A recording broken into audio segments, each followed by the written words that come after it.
Hello नमस्कार दोस्तों, स्वागत है आपका हमारे YouTube channel Tesla learning point में।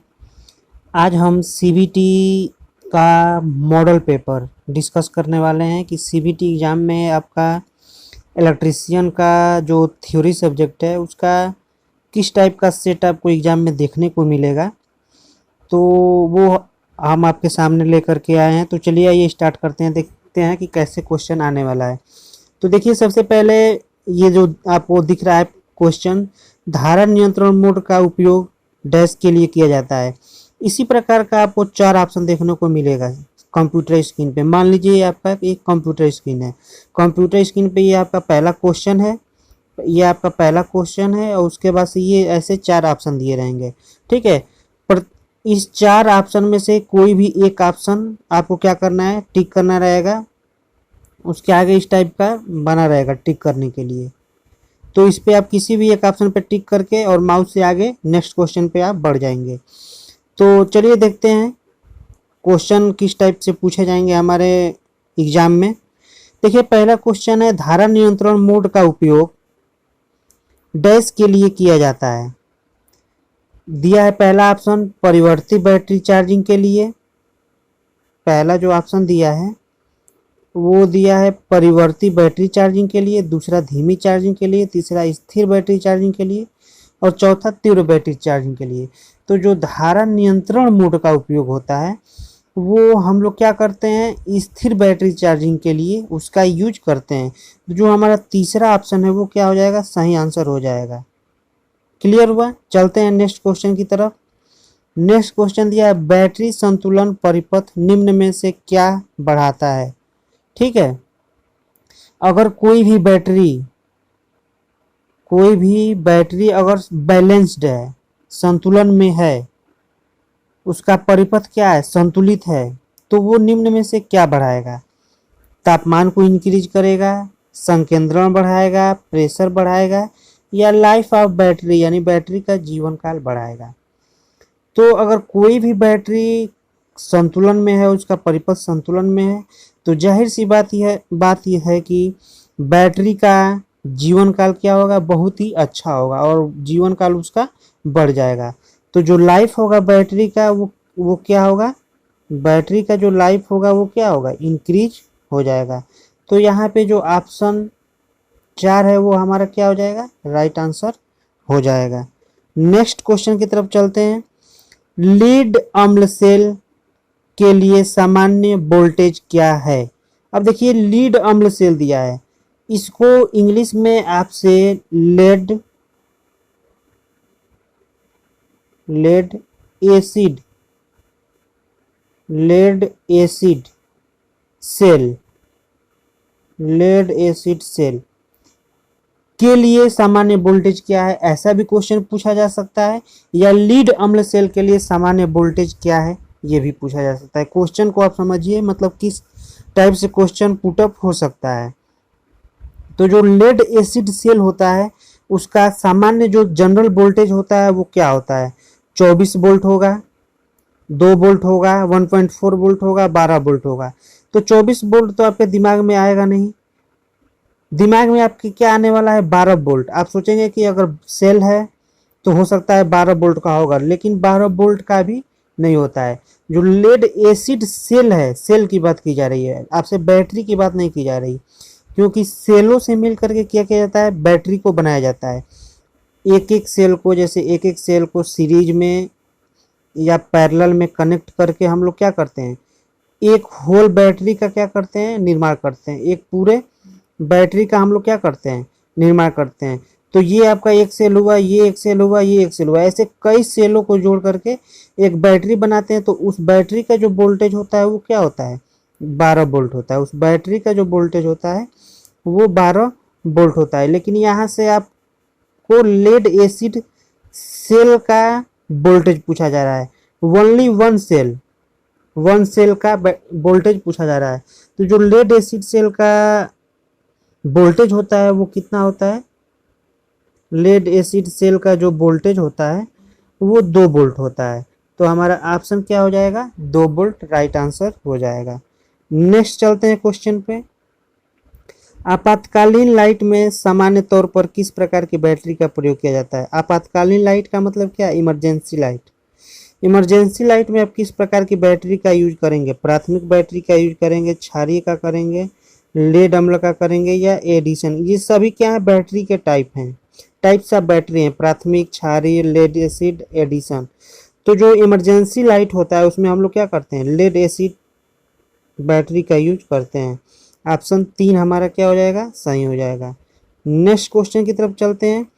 एक विद्युत अपघट्य में अशुद्धता एक आंतरिक लघु परिपथन स्थिति का कारण होता है जो कहलाता है। ठीक है, एक विद्युत अपघट्य में अशुद्धता इम्प्योरिटी एक आंतरिक लघु परिपथन स्थिति का कारण होगा, तो उस स्थिति को हम लोग क्या बोलते हैं?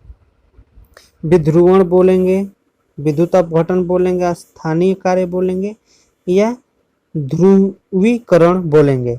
ठीक है, तो जो विद्युत अपघट्य में अशुद्धता होता है, एक आंतरिक लघु परिपथन स्थिति का कारण होता है, उसको हम लोग क्या बोलते हैं? अस्थानीय कार्य बोलते हैं। उसको हम लोग क्या बोलते हैं? अस्थानीय कार्य। ऑप्शन 3 हमारा क्या हो जाएगा? सही हो जाएगा। नेक्स्ट क्वेश्चन, लेक्लांची सेल किसके लिए उपयुक्त होता है?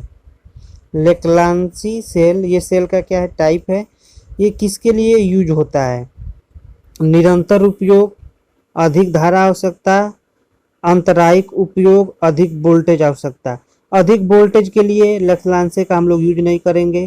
कंटिन्यूअस उपयोग के लिए भी लेक्लांसे का यूज हम लोग नहीं करते हैं। क्यों नहीं करते? क्योंकि लेक्लांसे सेल एक ऐसा सेल होता है जो एक निश्चित समय के लिए यूज किया जाता है। जैसे उसको यूज किए हम कुछ समय के लिए यूज करेंगे, उसके बाद से उसको हम पुनः चार्ज नहीं कर सकते, यानी एक बार यूज करने के बाद उसको फिर हमको फेंकना पड़ता है। तो अंतरायिक उपयोग के लिए हम लोग क्या करते हैं? लेक्लांसी सेल का यूज करते हैं। तो ऑप्शन जो सी होगा वो हमारा राइट आंसर हो जाएगा। नेक्स्ट क्वेश्चन, एक बैटरी की एम्पियर घंटा रेटिंग को बढ़ाने के लिए सेल को कैसे जोड़ा जाना चाहिए? एम्पियर हावर रेटिंग, एम्पियर हावर रेटिंग हमको क्या करना है? इंक्रीज करना है। तो सेल को कैसे जोड़ा जाना चाहिए? ठीक है, तो देखिए एम्पियर हावर का मतलब क्या होता है? एम्पियर हावर का डायरेक्ट रिलेशन किससे होता है? हमारा करंट आई से होता है, करंट आई से होता है। यानी एम्पियर हावर इंक्रीज का मतलब क्या? Current increase.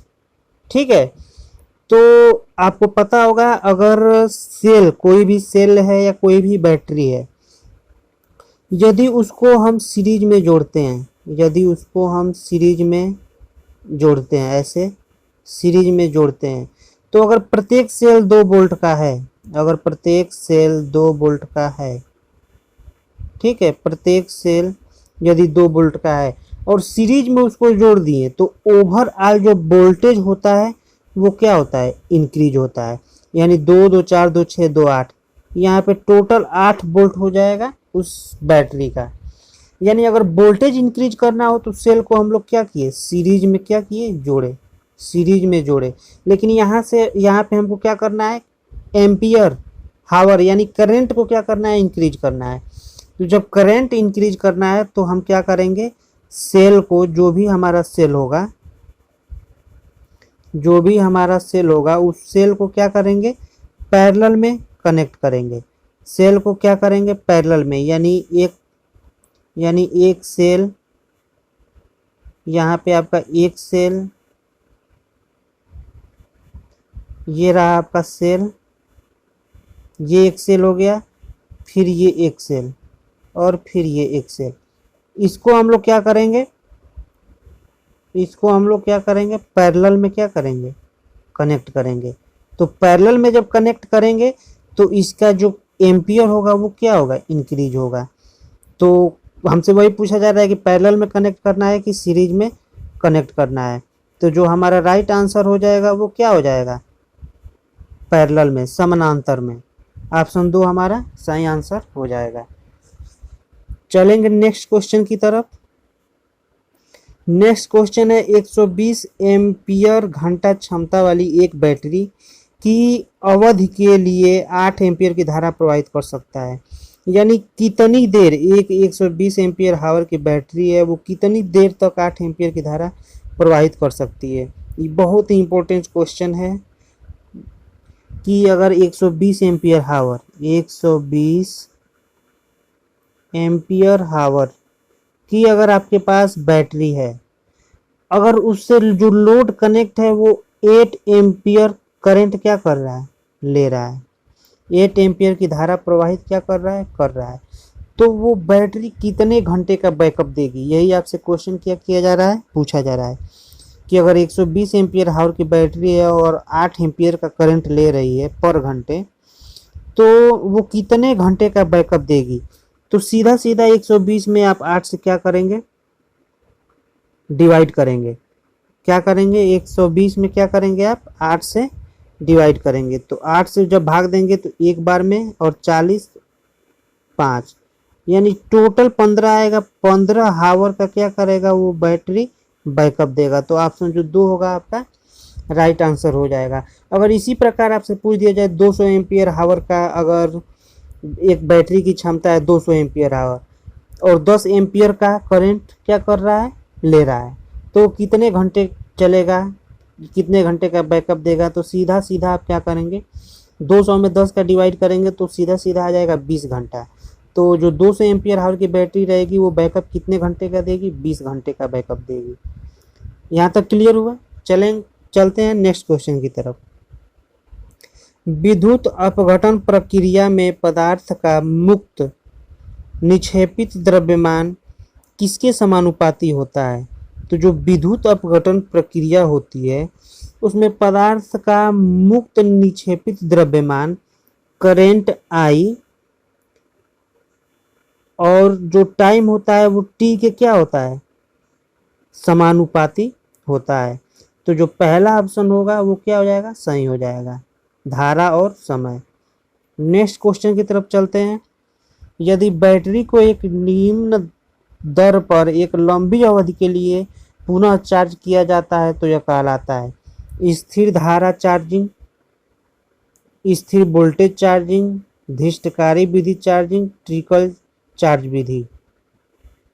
तो देखिए अगर कोई बैटरी है उसको निम्न दर पर, यानी जो उसका चार्जिंग का दर है वो क्या है, बहुत ही लो है, बहुत ही लो है, और जो समय है वो क्या है, बहुत लंबी अवधि के लिए चार्ज किया जाता है। तो इस प्रकार की चार्जिंग को विधि को हम लोग क्या कहते हैं, ट्रिकल चार्जिंग विधि कहते हैं। यानी ट्रिकल चार्जिंग विधि में जो रेट होगा वो क्या होगा, कम होगा, और जो टाइम होता है वो क्या होता है, अधिक होता है।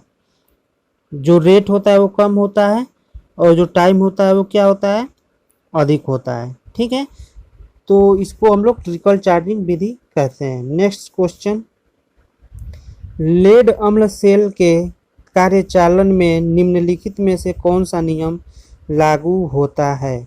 लेड अम्ल सेल के कार्यचालन में कौन सा नियम लागू होगा, फैराडे का स्वप्रेरण नियम, फैराडे का पारस्परिक प्रेरण नियम, फैराडे का विद्युत अपघटन नियम, न्यूटन के गति का नियम। न्यूटन के गति का नियम तो यहाँ पे फॉलो करेगा नहीं। फैराडे का स्वप्रेरण नियम, ये आपका ट्रांसफार्मर, मोटर, जनरेटर, उसमें क्या होता है, फैराडे का स्वप्रेरण नियम फॉलो करता है, तो ये भी नहीं होगा आपका। फैराडे का पारस्परिक प्रेरण नियम, ये भी ट्रांसफार्मर में काम करता है, प्राथमिक वाइंडिंग से सेकेंडरी वाइंडिंग में पारस्परिक प्रेरण के थ्रू क्या होता है, ईएमएफ इंड्यूस्ड होता है, तो ये भी नहीं होगा आपका।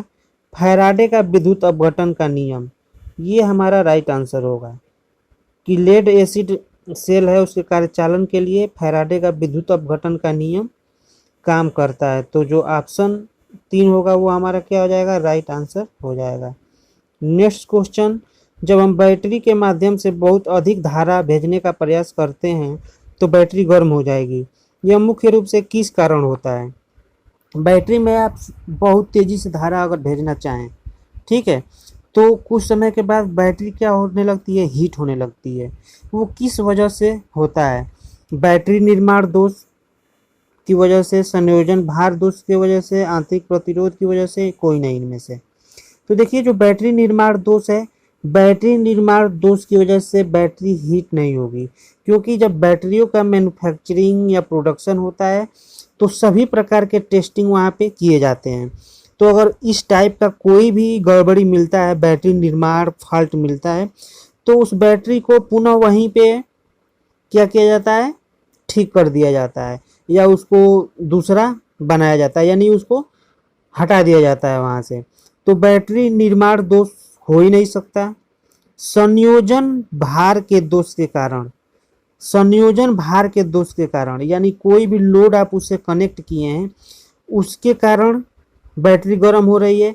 तो अगर उसके कारण बैटरी गर्म होगी तो उस कंडीशन में आप धारा उसमें नहीं भेज रहे हैं, क्योंकि आप तो उससे धारा ले रहे हैं। तो जब धारा ले रहे हैं तभी जो आप लोड कनेक्ट करेंगे तो धारा लेंगे, तो ये भी नहीं होगा। बैटरी का आंतरिक प्रतिरोध, अगर बैटरी के अंदर कोई इंटरनल रेजिस्टेंस, जैसे बैटरी के अंदर इंटरनल रेजिस्टेंस होता ही है, तो उसी रेजिस्टेंस के कारण अगर आप धारा तेजी से भेज रहे हैं, जब धारा जैसे ये आई, जब क्या हो रहा है, तेजी से क्या हो रहा है, फ्लो हो रहा है, तो चूंकि बैटरी के अंदर इंटरनल रेजिस्टेंस है, बैटरी के अंदर इंटरनल रेजिस्टेंस है, तो ये जो रेजिस्टेंस क्या करेगा, इस धारा को क्या करेगा, प्रवाह में विरोध डालेगा, धारा के प्रवाह में क्या करेगा, रोक डालेगा। तो जब धारा के प्रवाह में रोक डालेगा इंटरनल रेजिस्टेंस, तो उस वजह से बैटरी क्या होगी, धीरे धीरे हीट होने लगेगी, गर्म होने लगेगी। तो जो ऑप्शन 3 हमारा होगा वो क्या होगा, राइट आंसर होगा, बैटरी का आंतरिक प्रतिरोध। नेक्स्ट क्वेश्चन, पूर्ण रूप से निसरण की स्थिति में लेड एसिड बैटरी के ऋणात्मक प्लेट का रंग कैसा होता है। पूर्ण रूप से निसरण का मतलब क्या होता है, फुल डिस्चार्ज, यानी पूरी तरह से आप उसको डिस्चार्ज कर दिए हैं।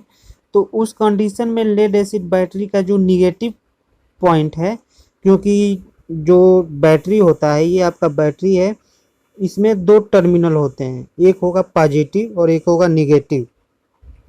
तो ये निगेटिव की बात की जा रही है, निगेटिव प्लेट का रंग कौन सा होगा, dark chocolate brown, goldish brown, शुद्ध सफ़ेद, स्लेट ग्रे। तो डिस्चार्जिंग के कंडीशन में जो निगेटिव प्लेट होता है वो प्योर वाइट हो जाता है, प्योर वाइट, शुद्ध सफ़ेद हो जाता है, इसको याद रखेंगे, शुद्ध सफ़ेद डिस्चार्जिंग के कंडीशन में। तो ये हमारा राइट आंसर हो जाएगा। नेक्स्ट क्वेश्चन, लेड अम्ल सेल होते हैं, लेड अम्ल सेल होते हैं। अब जो लेड एसिड सेल होता है वो पूछा जा रहा है किस टाइप का होता है, रिचार्जेबल होता है, यूज एंड थ्रो सेल, यानी यूज करो और फेंको, तीसरा निषिद्ध सेल, चौथा नॉन रिचार्जेबल सेल। ठीक है, तो जो लेड एसिड सेल होगा, जैसे आपके इन्वर्टर का बैटरी का सेल हो गया या इन्वर्टर का बैटरी हो गया, तो वो किस टाइप का है, किस टाइप का सेल है, यूज करके फेंकने वाला है, या नॉन रिचार्जेबल सेल है, यानी उसको चार्ज नहीं कर सकते ऐसा वाला सेल है, या निषिद्ध सेल है, या रिचार्जेबल सेल है। तो जो लेड एसिड सेल होता है वो क्या होता है, रिचार्जेबल सेल होता है, यानी वो डिस्चार्ज होता है, फिर पुनः उसको हम लोग चार्ज करते हैं, फिर डिस्चार्ज होगा, फिर उसको हम लोग क्या करेंगे, चार्ज करेंगे, फिर डिस्चार्ज होगा, फिर चार्ज करेंगे, यानी चार्जिंग डिस्चार्जिंग का प्रोसेस उसमें क्या होता है, चलता रहता है। ठीक है, तो जो लेड एसिड सेल होगा वो रिचार्जेबल सेल होगा, यानी उसको हम लोग रिचार्ज कर सकते हैं एक बार डिस्चार्ज होने पे। नेक्स्ट क्वेश्चन है, एक विद्युत धारा के माध्यम से किस विधि द्वारा पानी को हाइड्रोजन और ऑक्सीजन से विघटित किया जा सकता है।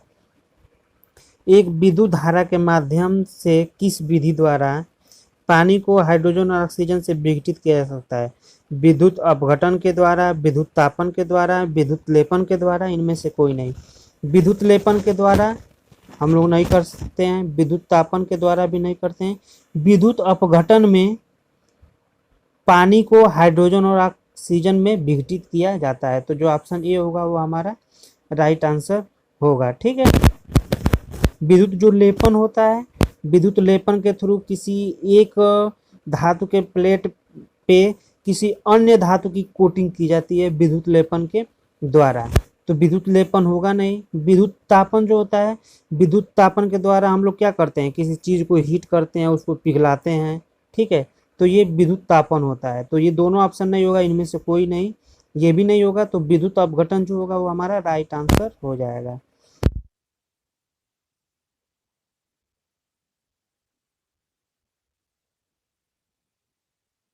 सेल समानांतर में जुड़े हुए हैं तो बैटरी का शुद्ध वोल्टेज क्या होगा। देखिए बहुत ही इंपॉर्टेंट क्वेश्चन है कि अगर प्रत्येक 2 वोल्ट का 4 एम्पियर हावर उसकी कैपेसिटी है वाले 4 सेल समानांतर में जुड़े हैं। तो देखिए यहाँ पे मैं फिगर के थ्रू आपको समझा रहा हूँ।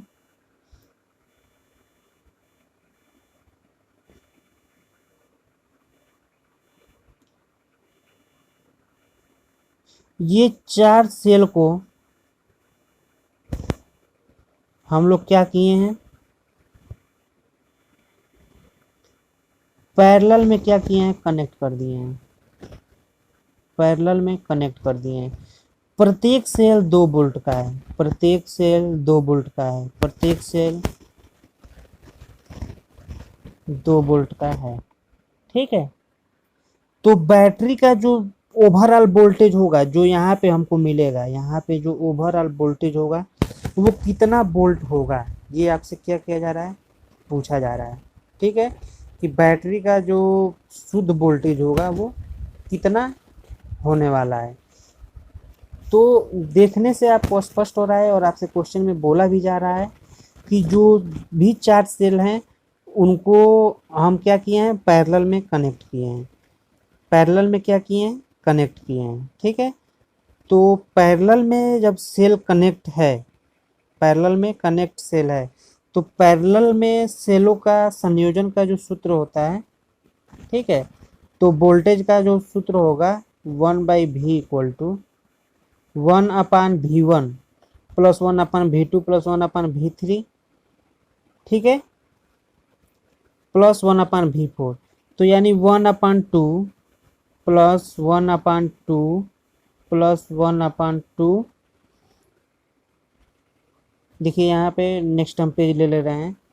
1/V equal to 1/2 plus 1/2 plus 1/2 plus 1/2। इसका एलसीएम 2 हो जाएगा और ऊपर हो जाएगा 4। तो 2/4 इक्वल टू कितना हो जाएगा, 2। 2/4 इक्वल टू कितना हो जाएगा, 2। तो जो इसका वोल्टेज आ जाएगा,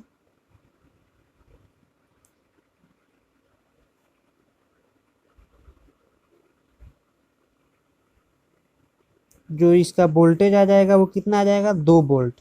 तो हमारा जो राइट आंसर निकल के आ जाएगा, जो हमारा राइट आंसर निकल के आएगा वो कितना हो जाएगा, 2 वोल्ट। जो हमारा राइट आंसर निकल के आएगा वो कितना हो जाएगा, 2 वोल्ट। 2 वोल्ट हमारा क्या हो जाएगा, राइट आंसर हो जाएगा। नेक्स्ट क्वेश्चन की तरफ चलते हैं। बैटरी चार्जर में प्रयुक्त ट्रांसफार्मर का प्रकार क्या है।